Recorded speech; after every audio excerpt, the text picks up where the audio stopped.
Hi guys, welcome back to another Hugh Jeffreys video. In this video, I'm going to be taking a look at this Samsung Galaxy S8 with some extreme damage. It looks to have been run over possibly several times. The frame is bent, the back is shattered beyond anything I've ever seen, and the display, well, it's obliterated with all of the glass long gone. The question is, does it power on, and can we save this phone, restoring it back into a functional state? To attempt such a project, we're going to need some quality tools and parts. Thanks to iFixit for sponsoring this video. Get parts and tools for your next repair at ifixit.com/HughJeffreys or at the link below.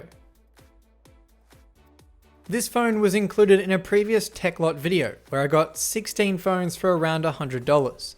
This is the last phone that has remained unfixed from that lot, with the exception of a few very old phones that I sold on to someone else who has likely repaired them. In that video, I only briefly covered this phone. It did appear to be drawing about half an amp when plugged in, so I was optimistic that it may be charging. But with the status LED not illuminating and the screen destroyed, I wasn't sure, so I think it's time we finally found out.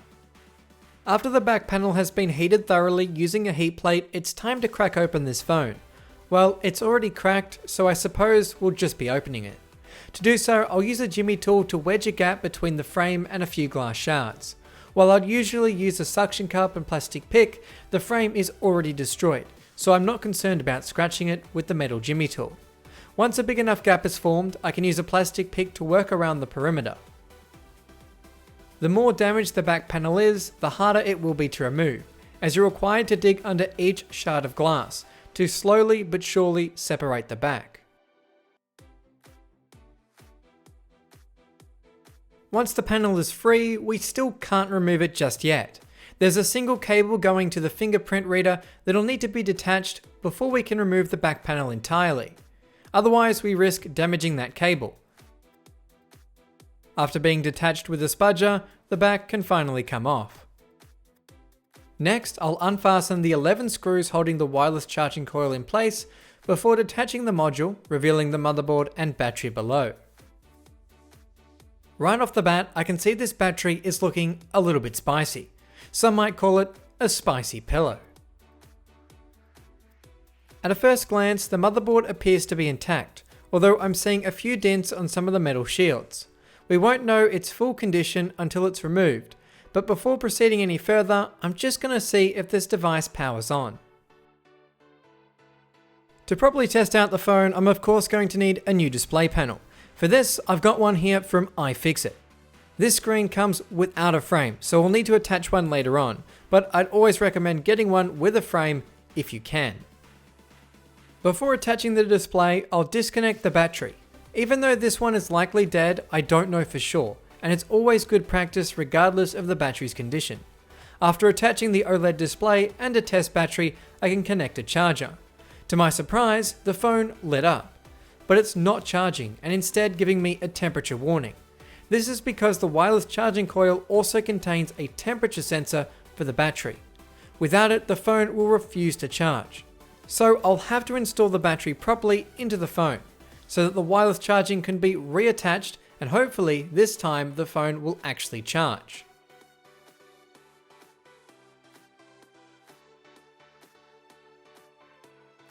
If doing something like this yourself, you may need to fasten 2 screws to ensure the contacts for the module are properly connecting to the motherboard. After doing this, the phone is now charging. Prompting the phone to boot, amazingly it does, and we're greeted with a lock screen. It's got a passcode and no contact information. Someone likely lost this phone and I would have made an attempt to contact them. Who knows, maybe it even has data they didn't back up. Without any contact info, I'll just be wiping it. There isn't anything else I can do. If you haven't set this up yourself, do it. It's available for both Android and iOS. Or at the very least, back up your phone regularly. Now that I know the phone powers on, it's time to transplant it into a new frame. While doing so, I'll also be able to further inspect the motherboard. After the charging port is unscrewed and all of the flex cables are detached from the motherboard, it can be removed. Now we can see the full extent of the damage.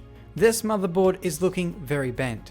I'm actually surprised it powered on and seemingly worked so well. However, I have my doubts that it will function without issue. Even the slightest of bends can cause issues, as chips on the board can crack or break loose from their solder joints. I'll have to extensively test this motherboard before calling this a functional phone. While I have my doubts, I'll still continue with the original plan, to reassemble the phone in a new frame. I don't want to continue testing with the display loose, as OLED displays are incredibly fragile, so the sooner I get it attached to a frame, the better.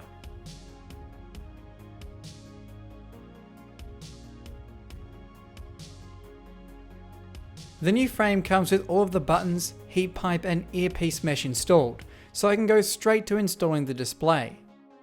For that, I'm going to need some iFixit display adhesive. It's pre-cut to the right size and just needs its 3 pieces stuck into the correct positions. Once lined up, they can be firmly pressed down into place.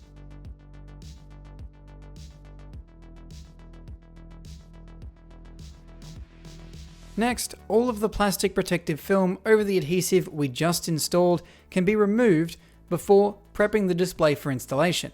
It'll also need to have its plastic protective film removed, as there's adhesive in the midsection of the display.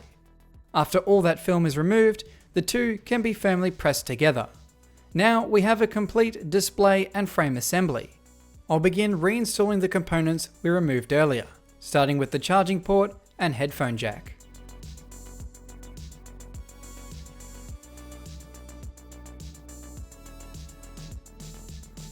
Up at the top of the phone, the sensor cable and earpiece speaker can be installed. Before attaching the front camera, I'll be sure to clean it off first, just using some alcohol and a microfiber cloth to do so. To ensure the vibration motor functions as strong as intended, I'll be sure to remove and apply some new liquid adhesive before it's installed.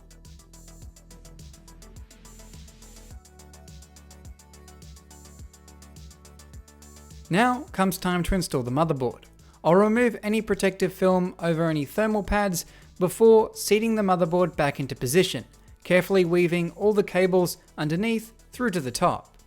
After that's done, all those cables and connections can be reattached to the motherboard. With that, the speaker can be installed in the phone and have its 3 screws fastened into place. Now we can reinstall the battery. For this, I've also chosen an iFixit replacement battery for the Galaxy S8. After the protective film is removed, the battery can be installed in the phone. A handy tip is to attach the battery connection before seating it down into place. Sometimes you might find that the battery cable is a little bit too short, or you position the battery incorrectly so you can't attach the cable. This way, you'll always get it right the first time. After the battery was installed, I was a little curious about this sticker on top. Was it covering anything underneath? That answer is no. With the battery attached, it's time to install the wireless charging module. After it's clipped into position, all of its Phillips head screws can be installed into the phone.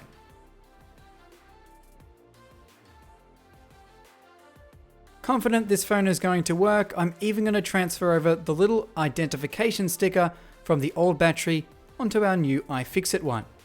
With that, it's finally time to test out our phone. Plugging it in, it's great to see our display panel is still working after it's been fitted to the frame.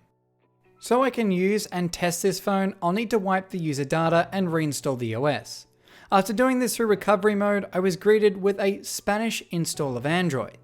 I thought this phone was from Australia, so something wasn't quite adding up. I could navigate into settings and check out further details of this phone. This is an S8 64GB running Android 8 with a security patch update of October 2018. Samsung's device management app states the phone is working at 100%, but to me, something's amiss. This phone is running hot and the battery is discharging faster than it should be. Further testing the phone, the cameras don't appear to be working. In Samsung's diagnostic mode, the same is true. Another problem, vibration doesn't work. Opening the sensors panel causes the phone to lock up and require a reboot. Clearly, something isn't right. One thing that's working great is the new iFixit screen, But I think this phone needs more than just a new display to save it. Adding to the already long list of issues is the software. It might be running some Spanish software, but it's an Australian Telstra phone, as per the TEL on the internal sticker. Further confirming this is the IMEI block from Telstra themselves. Here we've uncovered a further piece of the puzzle. It looks like the last owner thought installing foreign software would get around the IMEI block. This phone isn't lost, it's just blocked from Australian networks. It's possible the last owner took out their anger by running it over. IMEI blocks prevent a phone from connecting to the mobile phone network. This is likely if someone on a contract didn't pay their bill. The only time I've encountered this is with my iPhone 5C. I got it cheap on eBay years ago and found it was blocked by Telstra. Despite this, my Australian SIM still works just fine. I can call, text, and use mobile data. Some block that is. I don't know why, but it's definitely not supposed to work, so don't rush out and buy an IMEI blocked phone. As for the S8, there is no point sealing it up, as while it somewhat works, it can never be a functional phone. With the severe bend to the motherboard, it's got a plethora of issues. Even if I could fix them, it would still be network blocked. But that's not going to stop me from removing that plastic protective film.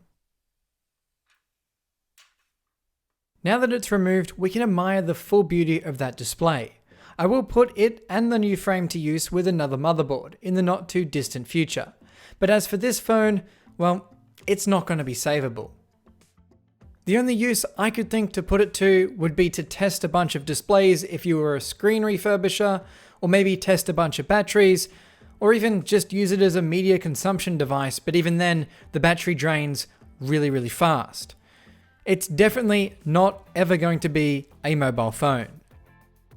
While not a successful repair, we now know the true condition of this Samsung, and have shown not everything is fixable. I have to hand it to the engineers at Samsung, they have made some really tough phones, including the S8. Here's a few photos from an Aussie bloke with a massive hole in his. It's truly astounding it even powers on. Unfortunately, I don't know the original poster, but I'd love to know whose phone this is. And on that note, this has been a Hugh Jeffreys video. If you like what you saw, hit the subscribe button and consider checking out the phone restoration playlist for some successful repair videos. If you're looking for any used devices, be sure to check out my online store, link for which is down in the description. That's all for this video, and I'll catch you guys next time.